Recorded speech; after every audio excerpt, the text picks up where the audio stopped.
2 недели назад я снимал прекраснейший, краткий, честный и подробный туториал, как расширять фотографии с помощью фотошопа. И казалось бы, репаки есть, тем более от кролика, если что, осуждаю. Программы от него никогда не подводили, да и в целом Photoshop упасть не может. Ведь это многомиллиардная компания, которая имеет самую популярную продукцию в виде набора программ абсолютно на все. Да из этих программ можно сделать таблицу Менделеева.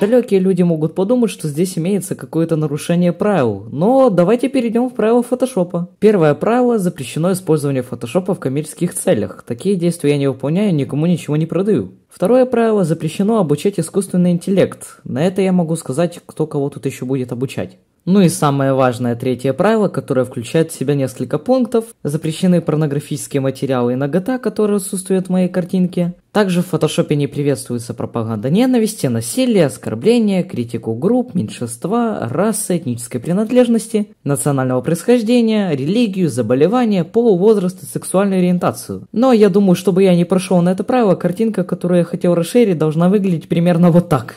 Дальше идут запреты на кровь, сцены насилия, терроризм, экстремизм, угрозы и сливы личной информации, тут как бы все понятно. Да и вообще, если б я и нарушил какое-то правило, получил бы вот такую ошибку, а не прям запрет на нейросеть. Если подумать логически, на самом деле я делал несколько попыток и забанило не только меня, а абсолютно всех людей, которые использовали репак. Так что, скорее всего, халява закончилась, и это может быть началом вымирания репаков. Либо же реально Photoshop взял и упал, и через пару дней ситуация может измениться. Никто пока что правда не знает, а снял ролик я крайне оперативно, и бан до сих пор остался. На этом у меня все, всем спасибо за просмотр, ставьте лайки, подписывайтесь на канал.